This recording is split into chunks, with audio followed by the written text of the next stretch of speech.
It's time for our annual book recommendations. Today we'll meet 5 amazing librarians. First, they'll all be on screen in 2 rows talking about what got them through the last year. Then, they'll share a PowerPoint of all the books they're recommending. Want to know the title and the author? Look to the left. Want to see the cover? Look to the right. For a list of the recommendations currently available in audiobook, email geekgirlconline@geekgirlcon.com with the subject line audiobooks.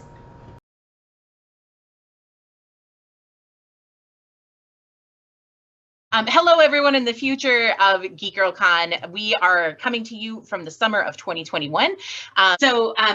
We're so glad you're here. We are going to talk about the books that got us through the pandemic and what we're looking forward to. We're going to go around and really quickly introduce ourselves. We're going to say a little bit about what got us through, and then we're going to tell you about some of the specific titles that we really loved and some of the things we're looking forward to. Okay, so Robin, will you start us off? Good morning, Geek Girl Con. Try to say that one time slow. I am Robin Bradford. I am a librarian at the Pierce County Library. Also, I am a soon-to-be author of the ALA Guide to Romance Fiction, if I can finish the book, which remains to be seen. What got me through the pandemic was rereading favorites, and also catching up on things that were years and years and years old, but they were new to me, and I already knew people that I knew and trusted loved them, so I finally got to catch up on a little of those. Took a little bit of the pressure of finding the best thing off, because if I didn't like it, who cares? It was 12 years old, nobody cares. And if I did love it, I just got a new thing to love. So that was great. And also, like I said, rereading old favorites. Hi, everyone. My name is Claire Scott. I'm a librarian, currently a high school librarian, previously a public librarian. I'm now living the dream with teenagers. It's basically the greatest. And what got me through the pandemic in terms of reading was also, I did a lot of rereading as well. And I also picked up some series where I was like, this is not exactly good. And it's not exactly what I would necessarily want to pick up every time. But there was something in a few of these different Kindle Unlimited series and self-published series where I was like, something about this is exactly what I need right now. And I don't need it to be the perfect package. I just need this one thing this author is doing really, really well. That is just apparently what my soul needs at this moment. And I know that for me and for a lot of people, this was a year that was really hard for a lot of us to read.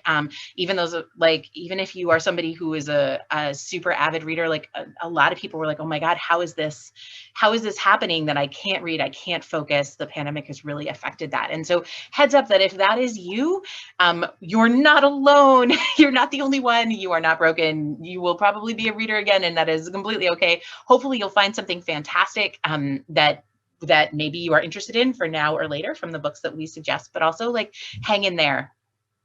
You got this. Hi, everyone. I'm Piper J. Drake, and I am an author of romantic suspense, science fiction, fantasy. I have a contemporary fantasy, kind of urban fantasy book coming out next year. But in the meantime, when that series launches, to hold you over, I've got a whole backlist of writing in a whole bunch of different genres, little something for everybody. And what got me through the pandemic when it came to just rereading and reading and everything else was being confused, first of all, and just owning it. And second of all, rereading old favorites that I felt safe with because I just couldn't take plot twists that took me in a place where I just couldn't handle it. And even with favorites, I reread Anne Bishop's Black Jewels books all the time. But I gave myself permission to nope out at certain points in the series because I love her. I love her as an author. I love her books. But there are just some places in the series where I was like, okay, I can't do it now. So I put the book down, and I wasn't betraying the author. I wasn't betraying the series. I wasn't betraying the characters. I just couldn't go down that path with them on that time.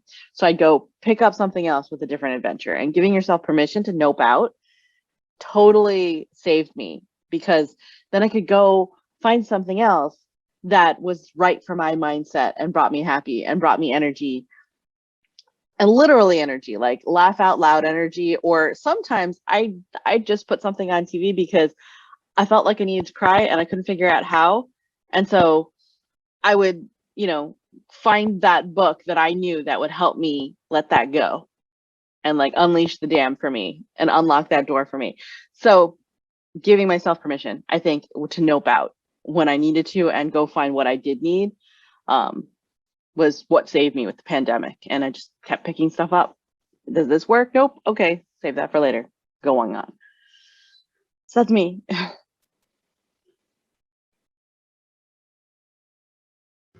Misha, it's all you. How about you? Hi, I'm Misha Stone. I'm a librarian in Seattle.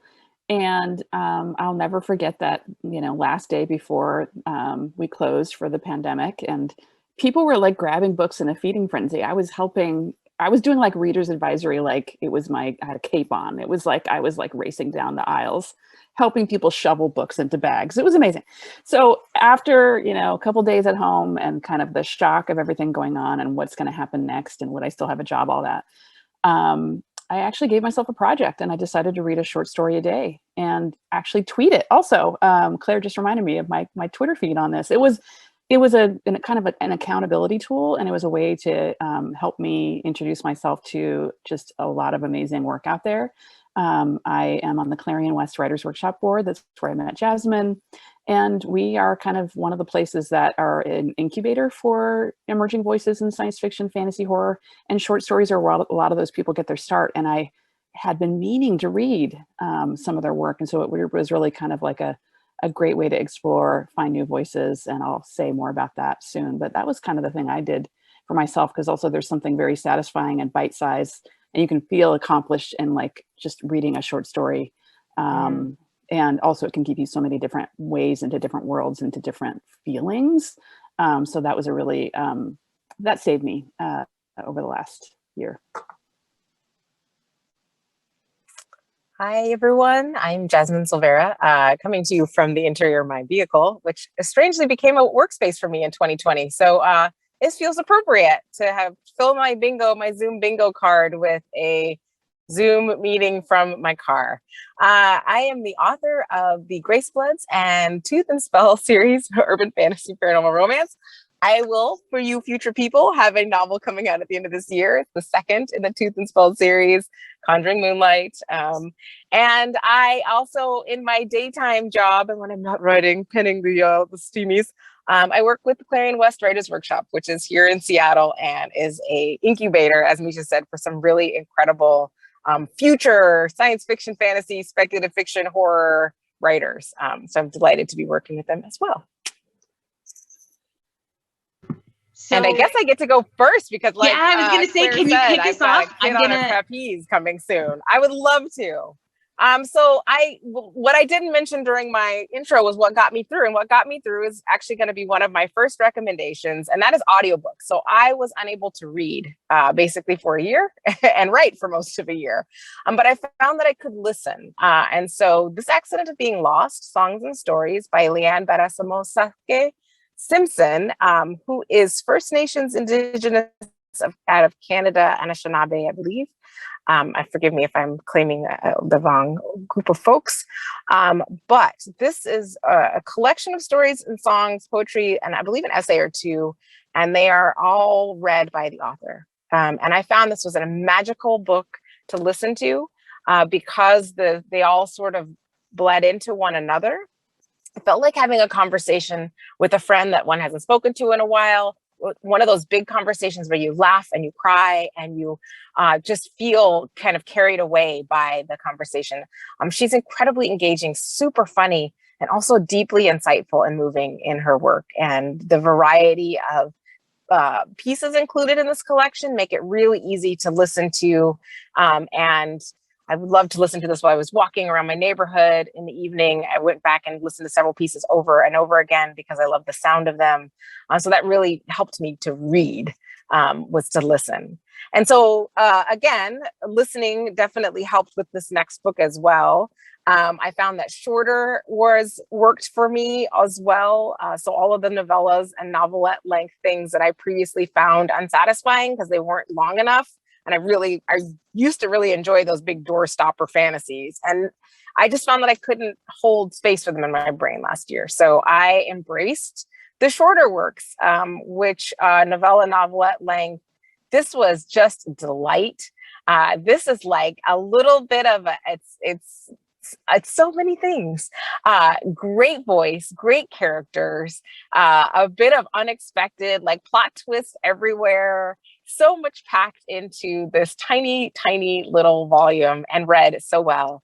You will not expect what happens at all. And then there's this delightful romance threaded through, which I love because I'm a romance writer. So I love to see romance subplots done super well.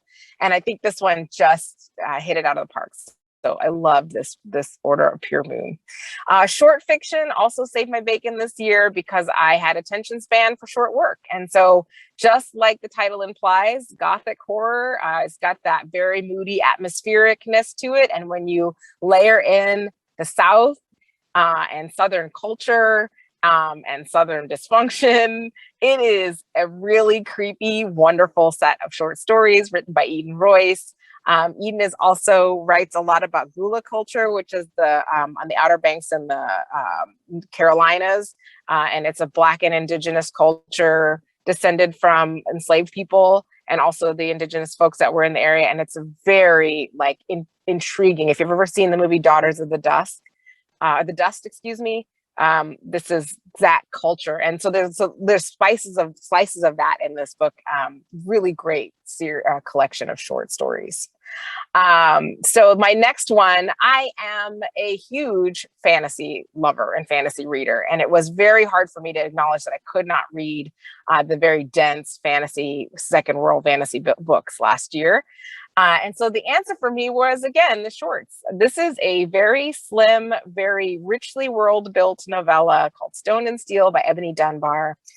It is set in a interesting amalgam of this kind of sort of medievalish, but with very contemporary language and steeped in rich Black culture and language. And it feels very lived in, this entire world. This is part of a collection of novellas that was released from Neon Hemlock, which is a newer publisher that is doing some really interesting shorter length books for in the queer spaces and multicultural spaces. So where they release by the year, and their next year I'm very much looking forward to. There's some novellas coming out that are going to be outstanding. So yes.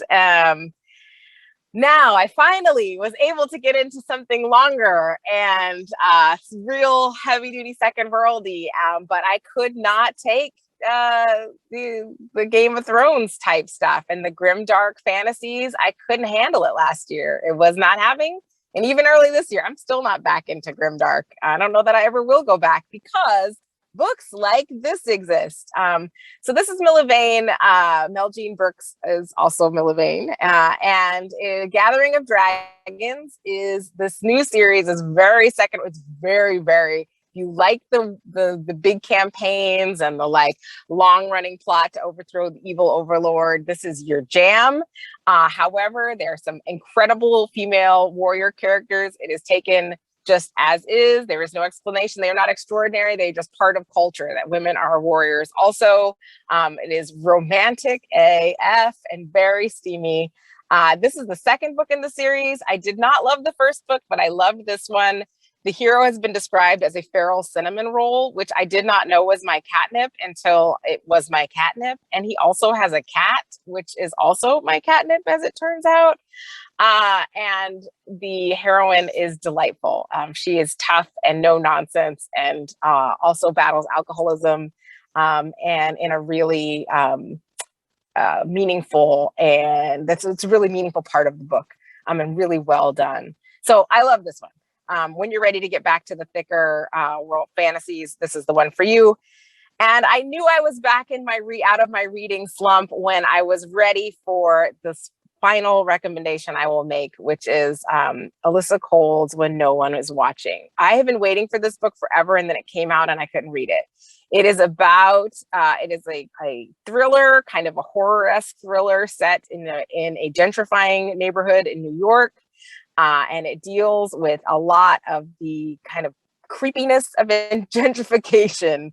And if you liked Us and Them and what's the other one? Get Out. This is the vibe that you're going for. It is absolutely incredible. But again, it deals with some heavier subject matter in terms of race and racism, particularly in US culture. And it was challenging to read in that regard. So, but well worth it and a crazy ending. So yes. See, what I'm looking forward to. Sorry. I didn't mean to jump in. I was just gonna say, I was like, audience, and we told you, you have to hide your wallet during this presentation. I've been like writing down on my other computer all of the notes of like, I have to buy this one and I have to buy this one. Add to your list. Feral cinnamon rolls and gentrification got me through 2020 and the beginning of 2021. Who knew? What I'm really looking forward to was just actually announced today on Twitter. So future people, you'll probably be far more aware of this. Leslie Penelope, author of the Earthsinger Chronicles, just announced that she is going to be writing a 20s fantasy heist with like a ragtag band and fantasy, and which is like all the things I wanted in the world. And so I feel like I've been rewarded for surviving 2020 and 2021 by the announcement of this book coming out. Look for that. It is called The Monsters We Defy.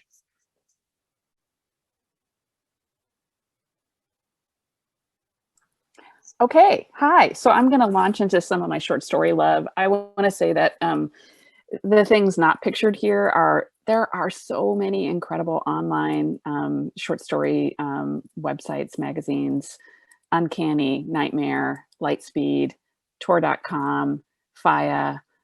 So I would really encourage you to go seek those out. Many of those things are available free online. Also support some of those places. You subscribe, you can get some amazing stuff. And also, just on the audio tip, LeVar Burton reads, just golden. He's just an amazing short story reader, and he selects some of the best stuff. I really loved his work, and in many cases on some of these online sites, you'll find audio recordings of some of the short stories. So fantastic. So one of the sleeper hits of this year actually is The Secret Lives of Church Ladies by Deesha, Philyaw. And one of the things that there have been articles written about this, that she tried to shop this book forever and no one was picking it up. And it was a small university press that published this, and it's now won the Story Prize. It's getting all this critical acclaim, but it's just a gorgeous collection, debut collection that is chronicling Black women's lives, predominantly Black queer women's lives, and every story is just an absolute gem. I can't say enough good things about this Deesha Philyaw collection. Definitely check it out. And next up, local Seattle author, they, them, Corinne Manning. Full disclosure, this author did send this book to me when I started my short story push. I met a lot of great people. I met people who were reading short stories a day. There's a reader I met out of LA who has been doing this for 3 years, and also Matt Bell, the author whose book Appleseed is out this year, also was reading a short story a day last year. And Corinne Manning found me and sent this collection to me. And regardless of it having been sent to me, it was amazing. I just adored We Had No Rules. It is situated in and around the Seattle area, but it focuses on queer, trans, non-binary lives. And there are characters that recur. You see them from different perspectives. It really delves into issues of relationships and parenting, and really the never-ending quest of finding yourself. I thought this was just a gorgeous collection. Next up is New Sons, original speculative fiction by people of color. Okay, I'm just going to name drop for a whole second. LeVar Burton does the intro. When I posted some of these pictures, he followed me. It was like my highlight of last year. Will he stay following me? I don't know. But anyway, that's a joy. And I also just have to say, Nisi, Shawl. They are one of the best Seattle writers of color, in this collection that they edited, original speculative fiction by people of color, has won so many awards now. I would really encourage you to go check it out because there's just so many amazing voices in here. E. Lily Yu, Rebecca Roanhorse, the Jamie Go story in there. Okay, I monster cunnilingus. I don't know what else to say. That is what you need to know there. Yeah. So, okay. Next up, A People's Future of the United States, edited by Victor Laval and John Joseph Adams. I will say this is one of those collections that just on a deep level really helped me get through the pandemic, because it's one of those books that every story is about rebellion and resistance. It really felt like in the end of the last administration, in the middle of a pandemic, seeing how it was being handled, I just needed things that were about standing up to power and pushing back and envisioning different futures. And this short story collection delivers on all fronts. It's just fantastic. So many great stories in here. And then one of the authors that I just absolutely fell in love with, and I had not really read their work before, was Ken Liu. Both his debut collection, The Paper Menagerie, and this one, The Hidden Girl. There's just something about his writing that hits me on an intellectual and an emotional level all at once. And you just feel like you're processing every story for weeks, months, years out. There's a short story in this collection called Thoughts and Prayers that is about school shootings. And it actually is just one of the most incredible, impactful stories I've read in a very, very long time. So yeah, he's not for the faint of heart emotionally, but so wonderful. Yes, go back. Sorry. And then Book of Dragons, edited by Jonathan Strahan. This is actually a gorgeous book, by the way. It's just, sometimes you just admire the thingness of books and, just the end papers, everything. Gorgeous illustrations in here, a collection of stories and poems, and totally different kinds of dragons than you usually see. Very modern, interesting takes, incredible authors, and just, yeah, this was a fantastic collection for your fantasy, heartbeat. You need that kind of stuff sometimes. Next up is On Fragile Waves by E. Lily Yu. This is a book that, because Jasmine and I know her, we also just feel very proud that it took her 10 years to get this published. Erewhon, who's a small press that just started last year, put this out, and the next book I'll be talking about is also from Erewhon. This is a gorgeous, emotionally resonant book about immigration and refugees, and it's about a family that leave Afghanistan to start a new life in Australia and just what they go through. And there's also a fantasy strand woven through it. It's just gorgeously written, and it should be on all the lists and be getting some awards this year. I deeply, deeply hope. So that's On Fragile Waves. And then The Midnight Bargain. Okay. C.L. Polk, they are writing some just of the most sort of rich, wonderful, romantic fantasy of late. And what I really loved about this one is, how so many romances, so many fantasies talk about shattering barriers, but often they'll fall in love, meet someone who sees their point of view that yes, women should be more empowered. Yes, queer people should be more empowered, but they try to just empower them, not everyone else. They don't always take everybody else with them. This is a fantasy that really looks at shattering the barriers for not just that couple, but for everyone else. And that is what really rocked it for me. That's what made it, I think, more extraordinary than some of those love stories that, again, it's just like, yeah, you got free, but what about everybody else? So that's why I just deeply loved The Midnight Bargain. And then I cannot say enough good things about Charlie Jane Anders, but her YA debut is just bonkers fun. Queer and trans representation, space battles, amazing, different worlds, and yeah, just it's just really, I don't know how else to say it other than if you're really looking for something fun that will transport you, fantastic series starter. Victory's Greater Than Death is definitely one to pick up. It Takes a Thief by Sloane Steele. So when I heard about this book, I just heard the word heist and I was in. And it turns out that it was very accurate. There is a heist. It is well done. It will remind you of all the Ocean's 11, 12, 13, 18, 24, whatever. It will remind you of all of those. A lot of found family feels, which is good. The main character, it's the rich guy who's hiring people to pull off the heist with his cousin, and the hacker who is integral to trying to pull it off.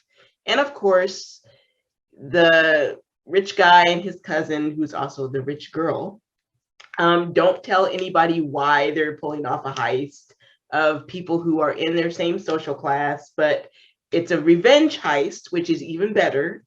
And it turns out that they are the good guys.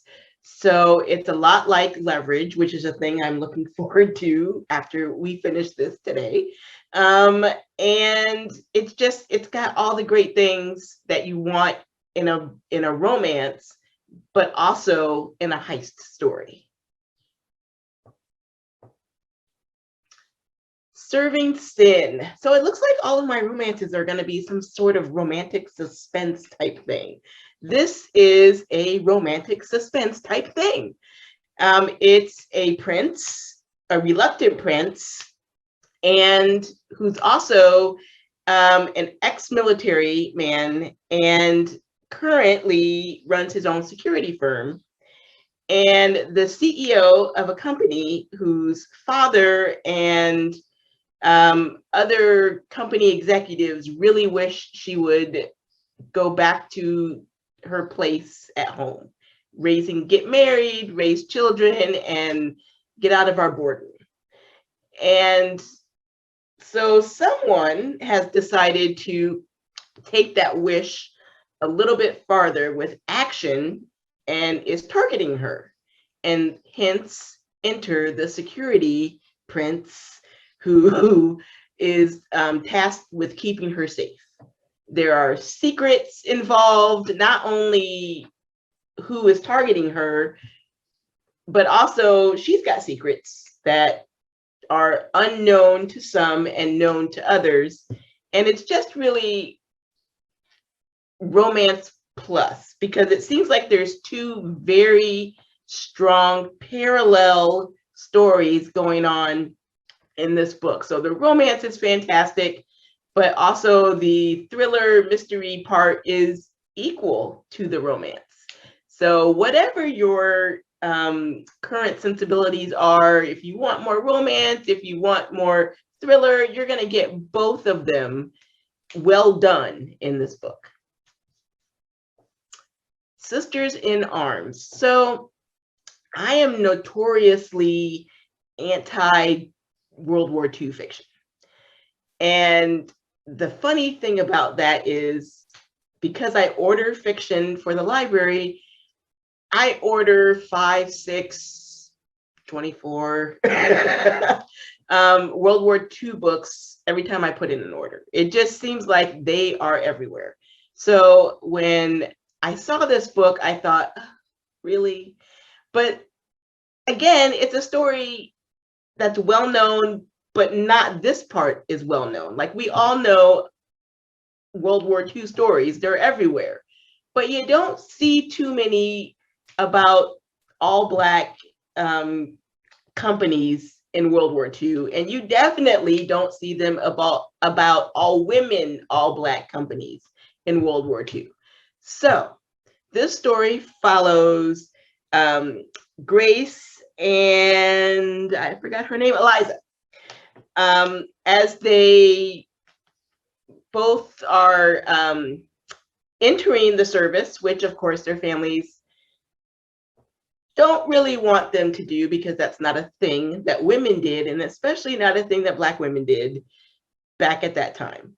And so there's the whole story of how they got into the service, what happens to them during boot camp, what happens to them once they're in Europe. And it's just really, it's a refreshing take on a tired genre of historical fiction. So if you're looking for something to give you a little bit of history about, this is based on a true story. These women did exist. This company did exist. I think they're the 6888s company. This is, I would highly, highly recommend this. And it's written in a way that is not dry.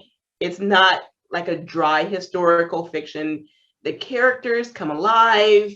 You root for them. You get angry at them. You get angry on their behalf.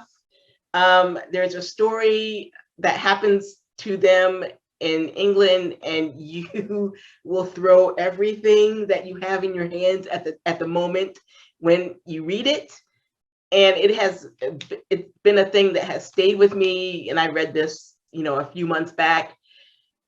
It's just one of those things where even if you think you don't like historical fiction, I would give this one a try because you might like this one. Heated Rivalry. This is a book. It's part of a series. This is number 2 in a series.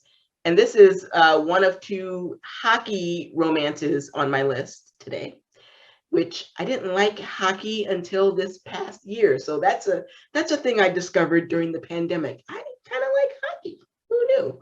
And not just because of this book, although maybe just because of this book. So I love enemies to lovers. It's one of my favorite tropes. And these 2 characters, Shane and Ilya, are enemies. They are rivals and had been rivals since late teens, right before they entered the NHL. And they really, really don't like each other, but also are having an affair. And manage to get together whenever they play each other in whoever's hometown that they're playing. And nobody in the league knows, of course, but their families don't know, like nobody knows, because they are, by the league, by the media, by everybody, set up as polar opposites. And they generally don't like each other, except for they kind of grow to like each other, and then they grow to love each other, and it's catnip. It is the most pure catnip. Stacey Abrams, while Justice sleeps. So we all know who Stacey Abrams is. If you don't, she's a Politico in Georgia who is taking the Democratic Party and platform by storm, and we love her. Also, she is a romance author, Selena Montgomery, which her books are being re-released with both names so that you can know which books are which and what you're getting. But this is a thriller, and it just came out this year, and I thought, oh, I really don't want a Washington Insider book because haven't we had enough? We have, right? We've had enough. But again, compulsive. You cannot stop reading this. So the main character is a Supreme Court clerk. Thank you. A Supreme Court clerk, and the justice that she works for ends up in a coma, and you don't know whether it's foul play, whether it's on purpose because he did it to himself. You don't know whether it's because he's old and sick, he's cantankerous. And so the idea that someone did do this to him is not out of the realm of possibility. And once it gets going, you don't stop until the end. So she's declared his guardian by his papers. He wanted this to happen. So you have family members who don't understand, especially an ex-wife who wants to get her hands on everything and doesn't understand why she was appointed his guardian. Why would he do that? There must have been some foul play there. What did you do to him to get appointed this way? So there's that. There's also the shadowy people who are out there trying to kill him, basically, one of which may or may not be the president. And there's just lots of threads that all are racing towards a conclusion, which is the hallmark of a thriller. Trying to get there in time, trying to figure everything out so that you can save the day. And you just really, at no point do you feel safe while reading this book. So if that is a trigger for you and you don't want that high pressure, high stakes coming from the outside from your reading, you might want to put this on the back burner or pass it completely, because it's very much high pressure, but wonderful, and will make a great movie someday. Okay, so my first book is called Black Water Sister by Zen Cho, who Jasmine talked about her very, very different novella. One of the things I really like about Zen Cho is that her books and her short stories are all really different from one another. So if you tried Sorcerer to the Crown when it came out a few years ago and you were like, oh, I didn't like it, that does not mean that you're not going to like her other books, because they're all so very different. So really, like, worth trying. She's got a little bit of something for everyone, and her later stuff has been really working for me. So also, it turns out summarizing this book is not the easiest, but luckily the author did it for us on Twitter. Thank goodness. Incidentally, leaving a whole lot of readers like frantically whispering, "Shut up and take my money." Okay, so here's what she said. She was like, "A stressed zillennial lesbian fights gods, ghosts, gangsters, and grandmas in 21st century Penang." I mean, what? Amazing. So our main character, whose name is Jasmine, or Jess, she's an unemployed, broke, closeted, recent Harvard grad who lives with her parents. And due to a financial crisis, they are moving from the US back to Malaysia, which is a country that she has not lived in since she was a toddler. And her long distance girlfriend is in Singapore and wants Jess to move there, but Jess is worried about leaving her parents without her support. So they're staying with relatives in Penang in Malaysia, while Jess sort of half-heartedly goes job hunting and processes all these feelings that she has about being an outsider and an immigrant in this place that's like also supposed to be home. In the US, she felt too Malaysian, and in Malaysia, she feels like too American, and she's always kind of got that outsider perspective, which makes her the perfect narrator for this book, because this all sounds messy, you know, but straightforward, until Jess finds herself visited by, possessed by, unexpectedly the sidekick to the spirit of her pissed off, chaotic, badass, dead grandmother, who she calls Amma. So Jess never met her grandmother, Amma, but it turns out that in life, Amma was a spirit medium for a vengeful god. And she's got some ongoing beef with like a lot of people, but especially with this millionaire gangster who made the mistake of messing with both her god and Amma. And Amma is not going to let death stop her from getting revenge, not when her granddaughter is right there and has like opposable thumbs and a corporeal body. So that is the setup. It is really hard to tell you about the plot without too many spoilers. But Blackwater Sister plays with like some of my favorite parts of urban fantasy. There's a city setting that feels contemporary and authentic. There's this world of spirits that's close enough to touch. And then there are these complex characters whose lives and experiences are like the center of everything. There's a lot of plot, but I wouldn't call this a book that is all about the plot, because the characters are so richly developed. I'm also a sucker for awesome parents in fiction. Jess's parents are a joy without always being easy and straightforward. The writing is fantastic. The plot is nonstop and twisty. The setting is rich in details, and Jess's character development is just like chef's kiss. It's so good. And heads up, this one, unlike much of my reading, isn't a romance, although Jess's relationship does play a part in the storyline. It's more of an urban fantasy, horror, ghost story, coming of age mashup. Content warning for folks, it does have physical and sexual violence. But if you are looking for an atmospheric, spooky ghost story with so much more, definitely consider picking up Blackwater Sister by Zen Cho. So good. Okay, my next book. So this book is One Last Stop by Casey McQuiston. And I am almost reluctant to talk this one up because it's already gotten so much buzz after the huge success of Casey McQuiston's debut novel, Red, White, and Royal Blue last year. If you somehow missed their book, Red, White, and Royal Blue, heads up that it is a super fluffy, fun romance between a British prince and the son of the American president. And more than anything else, it feels like a Disney Channel original movie with banging. It is also the book that both my high school students and my like 30 and 40 something queer friends have flailed about the most in this past year, which is quite the reader crossover. It's worth hunting down. But one last stop is their new book. It just came out within the last few weeks. And it was really so much fun and such a perfect summer read that I couldn't like not talk about it. So, okay, ready?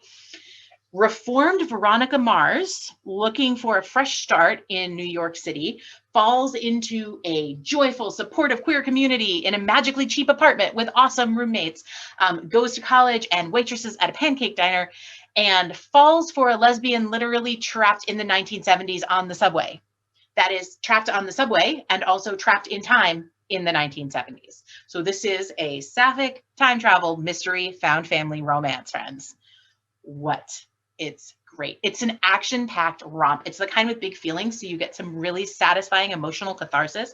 But more than anything else, it's a love letter to queer and trans community. So a couple months ago, a month or two ago, I was talking to a group of high school students in a health class about LGBTQIA plus identities. And they do this like anonymous question snowball thing. And one of the questions that they sent was that they like put in this snowball thing was, what is your favorite thing about your own identity? And I swear to you, I almost cried because of all of the many, many questions that I have answered from students. That one is not only the sweetest, but also like one of the most important, right? Like any of us with identities that have been marginalized know that like, yes, a lot is really hard and you deal with so much crap all the time, but also there is so much joy in who we are and what happens when we're in community, and community is there, like we're not alone. So yeah, that is what this book made me think of a lot. Don't skip the author's note at the end. You should read it. It made me cry. So that was One Last Stop by Casey McQuiston. If somehow you hadn't heard about it yet, there you go. Sapphic time travel? What? Oh, you should see me in a crown. Okay, audiobook listeners. If you are an audiobook listener, I cannot recommend the audiobook of this highly enough. You should race out there and just get the audiobook immediately. The narrator is amazing. It's also great on the page, but like the audiobook just, So this was probably in one of my top 3 books of the pandemic. It's a contemporary sapphic YA that, as far as I'm concerned, is some of the best of what young adult books can be, like some of what YA can be. Our main character, Liz, is she's like an orchestra and band geek. She has a dream and she has a plan. And her plan is going to this prestigious nearby college and getting a scholarship to play in the orchestra. She is a musician, like music is her thing. The plan involves a scholarship, and the scholarship falls through. So she has to come up with another plan to get the money. Luckily, luckily, I feel like this, whether or not this is lucky is questionable. Her school has a scholarship for prom king and prom queen. It is a prom obsessed school. She is not a prom queen kind of kid. There is nothing she wants to do less than deal with the misery that is this prom competition. However, the money would be enough for her to basically replace this scholarship. So despite her the fear of the spotlight and like social media and like the misery of running for prom queen, she is willing to do whatever it takes. However, she's not the only outsider in the running this year. There's also a new girl in school. Her name is Mac. She's super cool and super smart and super funny and a music nerd. Can you even guess what romantic shenanigans are about to ensue? I think you can guess. It's great. It's so good. They're both running for prom queen. Oh, amazing. One of the things that I love most about this book is also, when I talked about family before, like I can't help it. I love books with really great families. Liz has this fantastic, loving family. She lives with her grandparents and her brother. Her mom has passed away before the book begins from sickle cell anemia, and her little brother also has sickle cell. And so that's something that is happening kind of in the throughout. That's something that shapes her life. And her grandparents are fantastic. It's just the sense of family and love that is there is just so strong. It's beautiful. Highly recommended. You should see Me in a Crown by Leah Johnson. It'll make you laugh and cry and think, oh my gosh, we are so lucky to be living right now when these books are being published. I'm going to kick off my section with Dating Makes Perfect by Pintip Dunn. I was delighted when this book came out because it is young adult, contemporary romance. And here's the thing. Pintip Dunn is Thai American, like me. And so this young adult romance, the two of us grew up, like Pintip and I grew up in two different parts of the country, but there's so many things that are different yet similar. Reading this was hysterical for me. Hysterical. It's an enemies to lovers romance. And one of the things that I absolutely loved about the book overall, world building, was food and the way it impacted the characters. And also the way that it really gave the reader a doorway into Thai culture and how food is a thread that goes through a lot of community and family and the ways that we show love to each other. That was huge for me. Anyone who knows me knows I talk about food all the time. Anyone who's read my books knows, like, I do this. I build characterization out of food, you know, and Pintip does this so well in this book. And it's a zany, delightful, developing romance for young adults. And I definitely felt it in so many of these scenes where I was like, I wasn't allowed to date in high school. And if this had happened to me, I am sure that I would not have gotten through any of these moments any better than any of the characters involved. But dang, you know, and the first kiss is so damn good. I like flipped pages back, read it again. Like, that's how delicious it was. It was so good. The book is The Fifth Gender.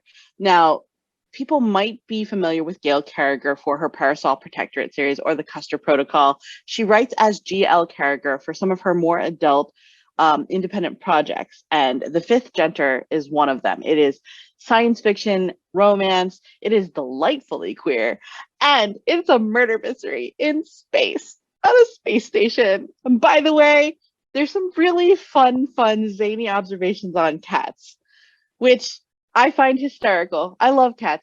I'm really well known for writing dogs, but I do love cats. And there's a whole lot of observations on the dignity of cats in space. And it's fantastic.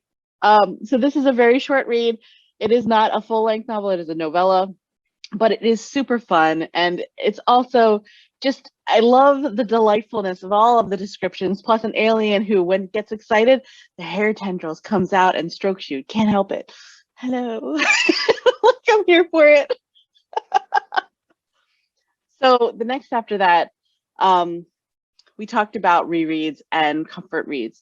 I wanted to return to the side changeling world created by Nalini Singh. This is deep series here. We're talking many books. I don't know, 12, 15. I think we've gotten to a point where we've called it the Trinity Alliance and we're just restarted the count as well. Like it's an ongoing series. It's gorgeous. Shapeshifters and humans and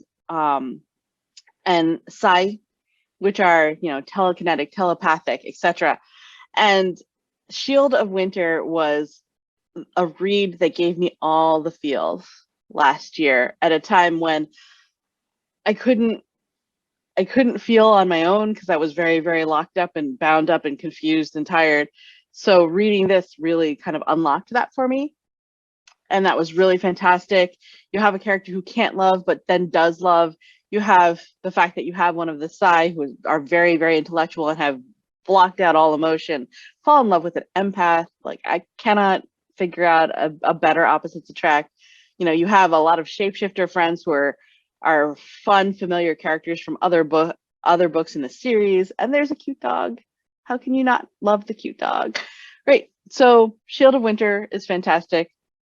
And then one of the deeper reads that I did get into was Girls of Paper and Fire. And one of the reasons why I really enjoyed this fantasy, like second world fantasy, I guess you would call it, is that the world building was in a non-Western setting. And it really was something that sucked you in. And it was one of those ones where you kept reading and you just didn't notice the passage of time. I didn't notice I was hungry. It takes a lot for a book to make it so I don't notice that I'm hungry. And there was food in there. There's a lot of food in there. So what it is really about this book is that there's this enthralling history built into the world building and the characters and who they are and where they come from. And that brings you along into the here and now for those characters. And these characters are engaging characters where you care. You care what happens to them. And that's what it was for me when it comes to Girls of Paper and Fire. So I'm here for that.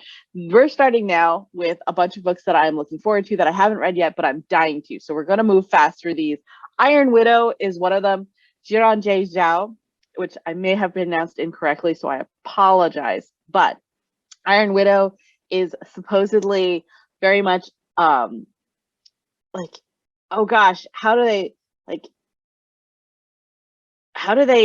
it's like Pacific Rim meets something else. But I stopped at the Pacific Rim, right? Because there's Mecca in this story, and I cannot wait to read it. It comes out a week after my birthday, and it will be mine. I've already pre-ordered it. This one's on my to-read list too. Also, yes. All of you in the future in GeekGirlCon, you'll be able to have these might be out by then. Have come out. Ah, yes. Here we'll zip through the others too. I know we're running short on time, but yes, go. There's so many good ones coming soon. Okay, coming soon. Yes. Next. All right, so I'm living to read Iron Widow, and the next one is Star Daughter. This one came out a little while ago. I loved Shweta Sarkar's short story for Uncanny Magazine called The Rainbow Flame, and so this book has been on my TBR forever because her writing and her prose are beautiful. I've been meaning to read this book, and every time I start to get in and start reading with chapter 1, something takes my attention away, and I'm like, I have to sadly put this down because I want to enjoy it and I want to savor it. So this is next up. Let's go to the next book. Machine Hood just recently came out by S.B. Divya. I am here for it as well. Heavy duty sci-fi, heavy duty themes.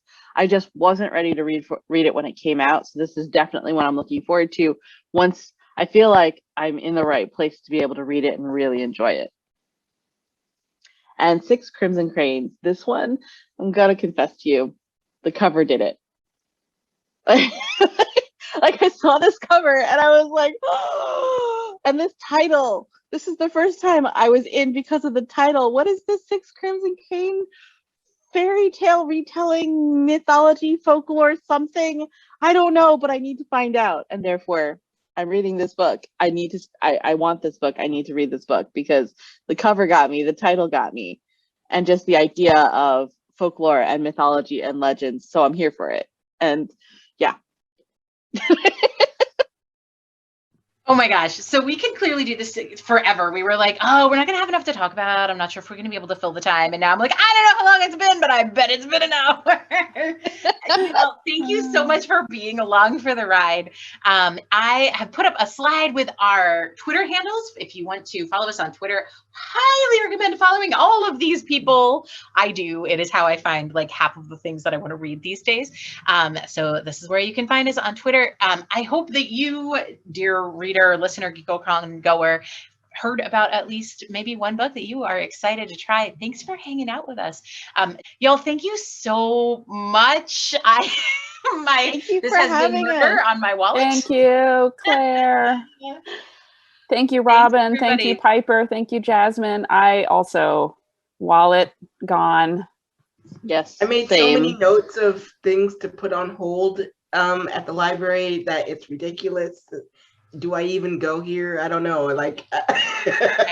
Remember, everyone, you can always reach out to your public library to request that they purchase books. It is one of the best ways you can support authors, yes. As much as or more than buying their books for you, which you can do as well in addition.